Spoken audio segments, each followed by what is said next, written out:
সেই রাতে গুরুজি আমাকে একটা ছোট্ট ঘরে থাকতে বললেন। ঘরের মাঝখানে একটা পবিত্র বৃত্ত আঁকা ছিল, আর চারপাশে ধূপ জ্বলছিল। আমি বৃত্তের মধ্যে বসে রইলাম। গুরুজি বললেন, শ্রীদেবী, তুমি এই বৃত্তের বাইরে যাবে না, যাই ঘটক। আমি ভয়ে ভয়ে মাথা নাড়লাম। রাত গভীর হতে আমার শরীরে সেই অদ্ভুত অনুভূতি ফিরে এল। তারপর গুরুজি যা করল, বন্ধুরা বাকিটা গল্পের বলছে। আশা করি তোমরা আমার গল্পটা মনোযোগ সহকারে শুনবা, নিশ্চয়ই অনেক মজা পাওয়া। তাহলে চলো বন্ধুরা, আর কথা না বাড়িয়ে মূল গল্প শুরু করা যাক। হ্যালো বন্ধুরা, আমার নাম শ্রীদেবী সাহা। আমি কলকাতার একজন মেয়ে। আজকে আমি তোমাদের যে গল্পটা বলব সেটা আমার জীবনের একটা অদ্ভুত গল্প। এই গল্পের কথা মনে পড়লে এখনও আমার গায়ে কাঁটা দিয়ে ওঠে। আমার জীবনের একটা সময় ছিল যখন আমি নিজেকে বুঝতে পারছিলাম না। আমার চারপাশের সবকিছু যেন একটা অদৃশ্য রহস্যের চাদরে ঢাকা পড়ে গিয়েছিল। এই গল্প আমার পরিবারের আর একটা অশুভ শক্তির, যেটা আমার জীবনকে দুর্বিষহ করে তুলেছিল। আমি আমার পরিবারের ছোট মেয়ে। আমার বাবা অমলিন সাহা, মা আস্মিতা সাহা আর ছোট ভাই জগদীশ সাহা। আমরা চারজন নিয়ে আমাদের ছোট্ট সুখের সংসার। আমি কলেজে পড়ি, রূপে গুণে মেধায় আমি বরাবরই একটু অন্যরকম ছিলাম। আমার বাবা মা আমাকে নিয়ে খুব গর্ব করতেন। কিন্তু 5 বছর আগে যখন আমি কলেজে প্রথম বর্ষে বলি, তখন আমার জীবনে এমন কিছু ঘটতে শুরু করে যা আমার সেই সুখের জীবনকে ছায়ায় ঝেঁকে দেয়া। আমার সামনে পরীক্ষার চাপ ছিল, তাই রাত জেগে পড়াশোনা করতাম। প্রায় 11টা থেকে 12টা পর্যন্ত পড়তে পড়তে যখন শরীর ক্লান্ত হয়ে যেত, তখন বিছানায় গিয়ে ঘুমিয়ে পড়তাম। কিন্তু ঘুমের মধ্যে আমার মনে হতো কেমন যেন একটা অদ্ভুত আওয়াজ আমার কানে ভেসে আসছে। কখনো মনে হতো কেউ যেন ফিসফিস করে কথা বলছে, কখনো মনে হতো কোনো অস্পষ্ট ছায়া আমার চারপাশে ঘুরছে। কিন্তু সকালে ঘুম থেকে উঠে আমি এসব ভুলে প্রতিদিন সকালে আমি নিজেকে একটু অসুস্থ বোধ করতাম। মাথাভার, শরীরে একটা অদ্ভুত ক্লান্তি। আমি ভাবতাম হয়তো বেশি পড়াশোনার চাপে এমন হচ্ছে। আমার বাবা মাও আমাকে বলতেন, শ্রী, একটু কম পড়, শরীরের দিকে খেয়াল কর। কিন্তু আমি তাদের কথা হেসে উড়িয়ে দিতাম। আমার ছোট ভাই জগদীশ, যাকে আমি খুব ভালোবাসি, সে আমার দিকে কেমন যেন চিন্তিত চোখে তাকাত, কিন্তু আমি বুঝতে পারিনি তার চোখে আমার জন্য কতটা ভয় আর উৎকণ্ঠা জমা হচ্ছিল। একদিন রাতে পড়াশোনা শেষ করে আমি ঘুমিয়ে পড়লাম। হঠাৎ মাঝরাতে আমার ঘুম ভেঙে গেল। আমার মনে হলো আমার ঘরের জানালার কাছে কেউ দাঁড়িয়ে আছে। আমি চোখ মেলে তাকালাম, কিন্তু কিছুই দেখতে পেলাম না। শুধু একটা ঠান্ডা হাওয়া আমার শরীর ছুঁড়ে গেল। আমি ভয়ে কাঁপতে কাঁপতে আবার চোখ বন্ধ করলাম। সকালে উঠে আমি ভাবলাম, এটা নিশ্চয়ই আমার মনের ভুল।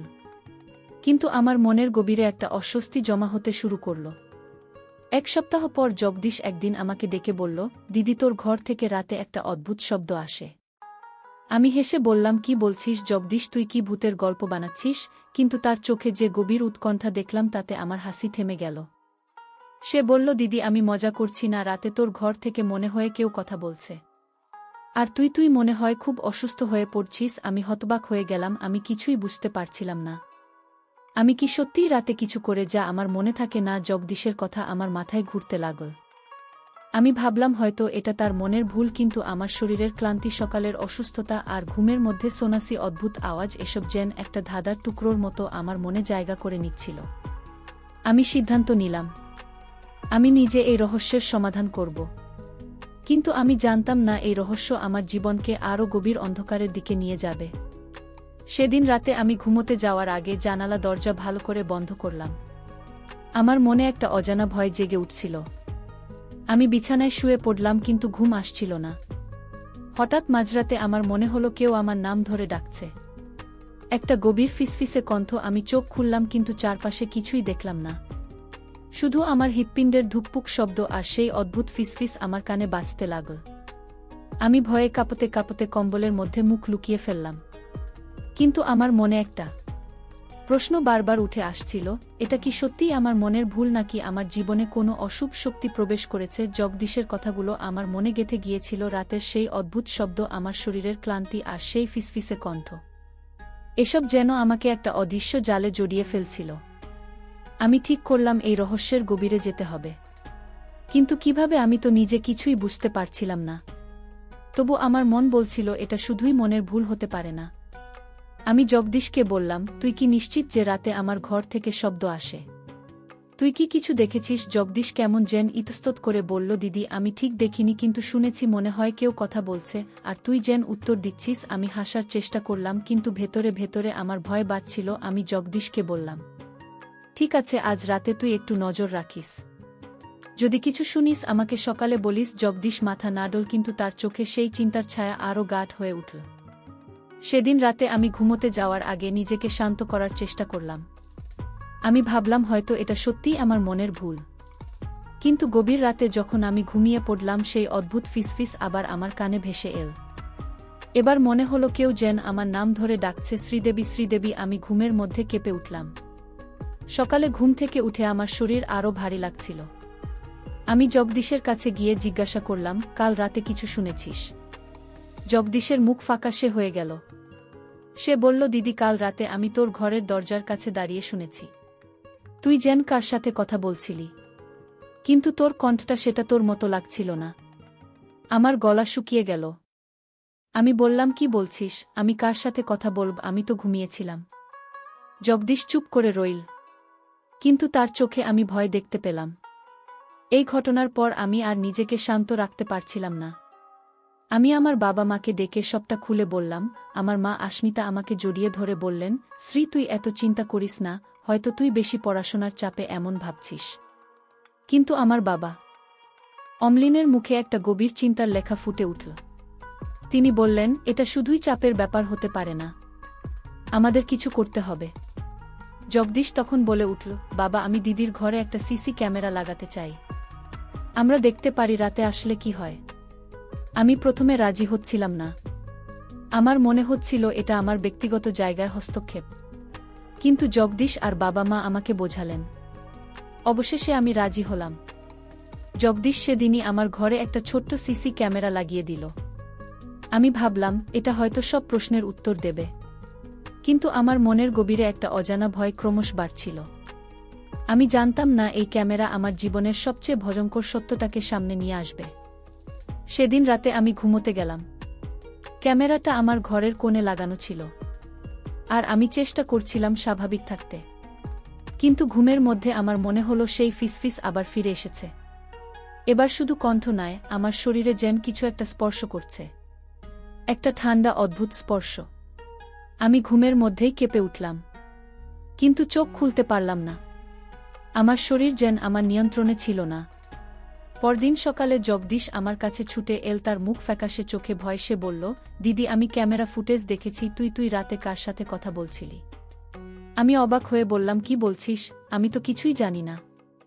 জগদীশ আমাকে তার ল্যাপটপে ফুটেজটা দেখালো।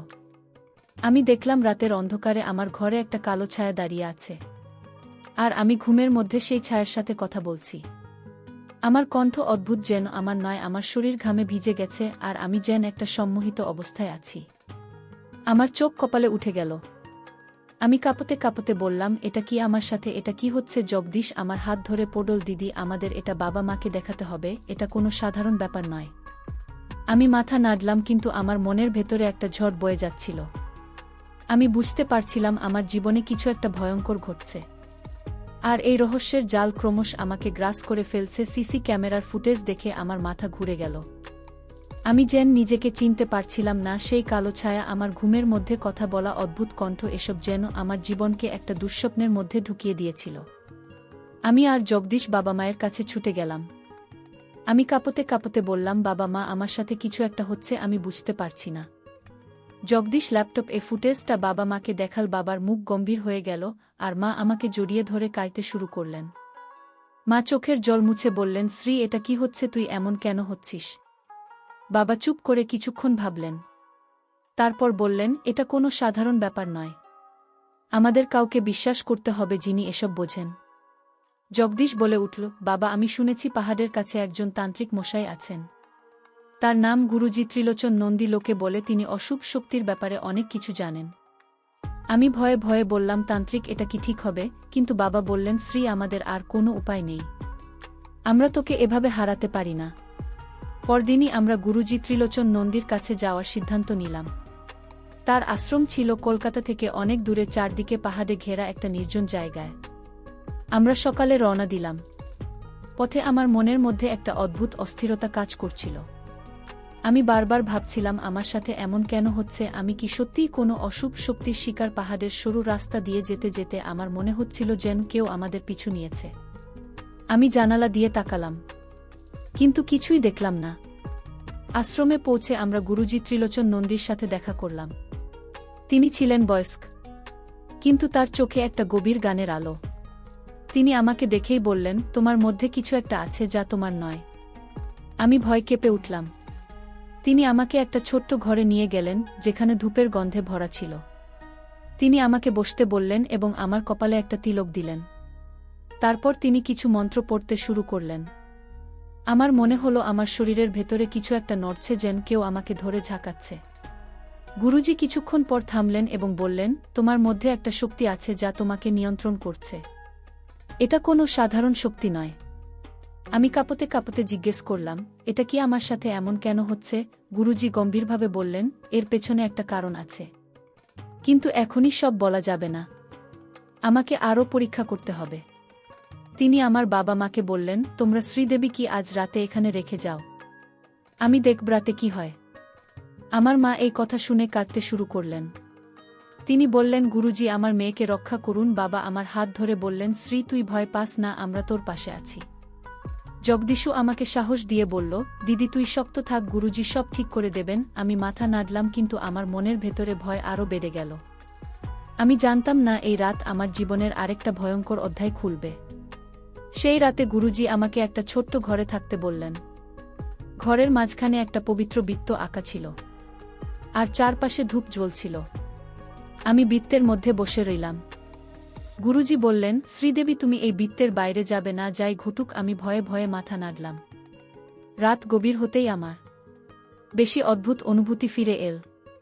আমার মনে হলো কেউ আমার চারপাশে ঘুরছে। সেই ফিসফিসের কণ্ঠ আবার শোনা গেল, শ্রীদেবী আমি চোখ বন্ধ করে মন্ত্র পড়তে শুরু করলাম, যেটা গুরুজি আমাকে শিখিয়েছিলেন। কিন্তু আমার শরীর কাঁপছিল, আর আমার মনে হচ্ছিল আমি আর নিজের নিয়ন্ত্রণে নেই। গুরুজি সারা রাত আমার পাশে বসে মন্ত্র পড়লেন। ভোরের দিকে যখন আমি একটু শান্ত হলাম, তিনি বললেন, শ্রীদেবী এই শক্তি তোমাকে ছেড়ে যায়নি, কিন্তু আমি এর কারণ খুঁজে বের করব। আমি ক্লান্ত চোখে তাকালাম। আমার মনে একটাই প্রশ্ন ঘুরছিল, এই অশুভ শক্তি আমাকে কেন বেছে নিয়েছে, আর এর পেছনে কি রহস্য লুকিয়ে আছে? গুরুজি ত্রিলোচন নন্দীর আশ্রমে সেই রাত যেন আমার জীবনের সবচেয়ে দীর্ঘ রাত ছিল। সেই ফিসফিসে কণ্ঠ, অদ্ভুত শীতল স্পর্শ, আর আমার শরীরের অস্বাভাবিক কাঁপুনি, সবকিছু মিলিয়ে আমি ভয়ে অস্থির হয়ে পড়েছিলাম। ভোরের আলো যখন আমি একটু শান্ত হলাম, তখন গুরুজি আমার দিকে তাকিয়ে বললেন, শ্রীদেবী এই শক্তি তোমার উপর অনেক শক্তিশালী, কিন্তু আমি এর উৎস খুঁজে বের করব। আমি ক্লান্ত কণ্ঠে জিজ্ঞেস করলাম, গুরুজি এটা কেন আমার সাথে হচ্ছে? আমি কি ভুল করেছি? গুরুজি গম্ভীরভাবে বললেন, এটা তোমার ভুল নয়, কিন্তু এই শক্তির পেছনে একটা গভীর কারণ আছে। আমি আজ আরও কিছু পরীক্ষা করব। তিনি আমার বাবা মা আর জগদীশকে ডেকে বললেন, তোমরা শ্রীদেবীকে আজ আরও কিছুক্ষণ এখানে রাখো। আমি একটা পবিত্র অনুষ্ঠান করব, যাতে এই শক্তির উৎসব বোঝা যায়। মা ভয়ে ভয়ে বললেন, গুরুজি আমার মেয়ে কি ঠিক হয়ে যাবে? গুরুজি শান্তভাবে বললেন, বিশ্বাস রাখো, আমি আমার সাধ্যমতো চেষ্টা করব।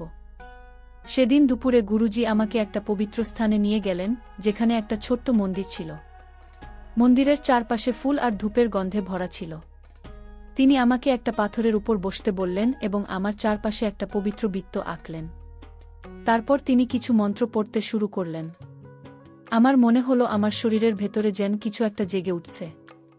আমার বুক ধড়ফড় করছিল, আর আমার মাথার মধ্যে সেই ফিসফিসের কণ্ঠ আবার শোনা গেল। এবার কণ্ঠটা আরও স্পষ্ট ছিল, যেন কেউ আমাকে বলছে, তুমি আমার কাছে থাকবে, তুমি পালাতে পারবে না। আমি ভয়ে চিৎকার করে উঠলাম। গুরুজি আমার দিকে তাকিয়ে বললেন, শ্রীদেবী শান্ত হও, এই শক্তি তোমাকে ভয় দেখাতে চাইছে, কিন্তু তুমি দুর্বল হলে চলবে না। আমি চোখ বন্ধ করে গুরুজির দেওয়া মন্ত্রটি বারবার বলতে লাগলাম। কিছুক্ষণ পর আমার শরীর একটু শান্ত হল, কিন্তু আমার মনে হচ্ছিল যেন কিছু একটা আমার ভেতর থেকে বেরিয়ে যেতে চাইছে। গুরুজি হঠাৎ থেমে গেলেন এবং বললেন, এই শক্তি তোমার সাথে কোনো পুরনো ঘটনার সঙ্গে জড়িত। আমাকে আরও সময় দাও। অনুষ্ঠান শেষ হওয়ার পর আমরা আশ্রমে ফিরে এলাম। গুরুজি আমার বাবা মাকে বললেন, এই শক্তি শ্রীদেবীর উপর অনেক দিন ধরে কাজ করছে। এটা হয়তো কোনো পুরনো ক্রোধ বা অভিশাপের ফল। আমি এর উৎস খুঁজে বের করতে আরও কিছু সময় নেব। বাবা উৎকণ্ঠিত গলায় বললেন, গুরুজি, এটা কি আমাদের পরিবারের কারণে হয়েছে? গুরুজি বললেন, এখনই কিছু বলা যায় না। তবে আমি শ্রীদেবীকে একটা তাবিজ দেব যা তাকে রক্ষা করবে। গুরুজি আমার গলায় একটা ছোট্ট তাবিজ পরিয়ে দিলেন। তিনি বললেন, এটা কখনো খুলবে না। এটা তোমাকে সেই শক্তির হাত থেকে কিছুটা রক্ষা করবে। আমি তাবিজটা হাত দিয়ে ছুঁয়ে দেখলাম, এটা আমার কাছে একটা আশার আলোর মতো মনে হলো, কিন্তু আমার মনের গভীরে এখনও ভয় ছিল। আমি জানতাম না এই তাবিজ কতটা কাজ করবে। সেদিন রাতে আমি আশ্রমের একটা ঘরে শুয়েছিলাম। গভীর রাতে আমার মনে হলো সেই কণ্ঠ আবার ফিরে এসেছে। কিন্তু এবার মনে হলো যেন কেউ আমার উপর ক্রুদ্ধ। আমি তাদের শক্ত করে ধরে মন্ত্র পড়তে লাগলাম। পরদিন সকালে গুরুজি আমাকে ডেকে বললেন, শ্রীদেবী, আমি কাল রাতে কিছু দেখেছি। এই শক্তি তোমার পরিবারের কোনো পুরনো ঘটনার সঙ্গে জড়িত। আমাকে তোমার বাবা মায়ের সঙ্গে কথা বলতে হবে। আমি ভয়ে ভয়ে বললাম, গুরুজি, আমার পরিবারের কি ভুল ছিল? আমরা তো কাউকে কষ্ট দিইনি। গুরুজি শান্তভাবে বললেন, কখনো কখনো আমরা যা করি না তাও আমাদের উপর প্রভাব ফেলে। আমি আজ তোমার বাবা মায়ের সঙ্গে কথা বলবো। সেদিন বিকেলে গুরুজি আমার বাবা মাকে নিয়ে একটা আলাদা ঘরে বসলেন। আমি আর জগদীশ বাইরে অপেক্ষা করছিলাম। আমার মনের মধ্যে হাজারো প্রশ্ন ঘুরছিল। আমার পরিবারের কোনো ঘটনাই অশুভ শক্তির কারণ হতে পারে। আমি কি কখনোই অন্ধকার থেকে মুক্তি পাব? জগদীশ আমার হাত ধরে বলল, দিদি, তুই চিন্তা করিস না। গুরুজি সব ঠিক করে দেবেন। কিন্তু আমার মনে হচ্ছিল এই রহস্যের জাল আরও জটিল হয়ে উঠছে, আর আমি তার মধ্যে আরও গভীরে ডুবে যাচ্ছি। গুরুজি ত্রিলোচন নন্দী আমার বাবা মায়ের সঙ্গে দীর্ঘক্ষণ কথা বললেন। আমি আর জগদীশ আশ্রমের বাইরে অপেক্ষা করছিলাম। আমার হৃৎপিণ্ড যেন দ্রুত ধুকভুক্ত করছিল। আমার মনে হচ্ছিল যেন আমার পরিবারের কোনো অজানা রহস্য এখন উন্মোচিত হতে চলেছে। জগদীশ আমার হাত ধরে বলল, দিদি, তুই শক্ত থাক। যাই হোক, আমরা একসঙ্গে এর মোকাবিলা করব। আমি মাথা নাড়লাম, কিন্তু আমার মনের ভয় কমছিল না। অবশেষে বাবা মা আর গুরুজি ঘর থেকে বেরিয়ে এলেন। বাবার মুখ গম্ভীর আর মা চোখের জল মুছছিলেন। গুরুজি আমাকে ডেকে বললেন, শ্রীদেবী, আমি এখন এই শক্তির উৎস সম্পর্কে কিছুটা ধারণা পেয়েছি। এটা তোমার পরিবারের একটা পুরনো ঘটনার সঙ্গে জড়িত। আমি অবাক হয়ে বললাম, কি ঘটনা গুরুজি? আমরা তো কাউকে কষ্ট দিইনি। গুরুজি শান্তভাবে বললেন, কখনো কখনো আমরা যা জানি না তাও আমাদের জীবনে ছায়া ফেলে। তোমার বাবা আমাকে কিছু কথা বলেছেন। আমি বাবার দিকে তাকালাম। বাবা মাথা নিচু করে বললেন, শ্রী, আমি কখনো তোকে এসব বলিনি, কারণ আমরা ভেবেছিলাম এটা ভুলে যাওয়াই ভালো। বাবা ধীরে ধীরে বলতে শুরু করলেন, বহু বছর আগে যখন আমি আর জগদীশ জন্মায়নি, আমার বাবা মা একটা ছোট গ্রামে থাকতেন। সেখানে একজন বৃদ্ধা ছিলেন যিনি গ্রামের সবাইকে তার অদ্ভুত আচরণের জন্য ভয় পেত। লোকে বলতো তিনি কালো জাদু জানেন। গুরুজি বললেন, সেই বৃদ্ধার ক্রোধই হয়তো এই অশুভ শক্তি রূপ নিয়েছে। এটা শ্রীদেবীর উপর প্রভাব ফেলছে, কারণ তুমি তোমার পরিবারের সবচেয়ে উজ্জ্বল সদস্য। এই শক্তি তোমাকে দুর্বল করতে চায়। আমি শিউরে উঠলাম। আমার মনে হলো আমি যেন একটা অভিশাপের ফাঁদে আটকে গেছি। আমি বললাম, গুরুজি, এর থেকে মুক্তির উপায় কি? গুরুজি বললেন, একটা বিশেষ অনুষ্ঠান করতে হবে। তবে এটা সহজ হবে না। শক্তিটা খুব ক্রুদ্ধ। সেদিন রাতে গুরুজি আমাদের সবাইকে একটা বড় পবিত্র অনুষ্ঠানের জন্য প্রস্তুত হতে বললেন। তিনি বললেন, শ্রীদেবী, তোমাকে এই শক্তির মুখোমুখি হতে হবে। তুমি যদি ভয় পাও তাহলে এটা আরও শক্তিশালী হবে। আমি ভয়ে কাঁপছিলাম, কিন্তু আমার পরিবারের ভালোবাসা আমাকে সাহস দিচ্ছিল। জগদীশ আমার পাশে বসে বলল, দিদি, আমি তোর সঙ্গে আছি। তুই পারবি। মা আমার হাত ধরে বললেন, শ্রী, তুই আমাদের গর্ব, তুই এটা কাটিয়ে উঠবি। অনুষ্ঠান শুরু হলো। গভীর রাতে গুরুজি একটা বড় পবিত্র বৃত্তের মাঝখানে আমাকে বসালেন। চারপাশে ধূপের ধোঁয়া আর মন্ত্রের শব্দ, পরিবেশ ভারী হয়ে উঠল। আমি তাবিজটা শক্ত করে ধরে চোখ বন্ধ করলাম। হঠাৎ আমার শরীরে সেই ঠান্ডা স্পর্শ ফিরে এলো। গলে উঠল, তুমি আমার কাছ থেকে পালাতে পারবে না।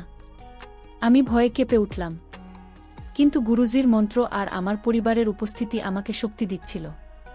আমি মনে মনে বললাম, আমি হারব না। অনুষ্ঠানের মাঝে আমার মনে হলো আমি যেন একটা অন্ধকার জগতে ঢুকে পড়েছি। সেখানে আমি সেই কালো ছায়াটাকে দেখতে পেলাম।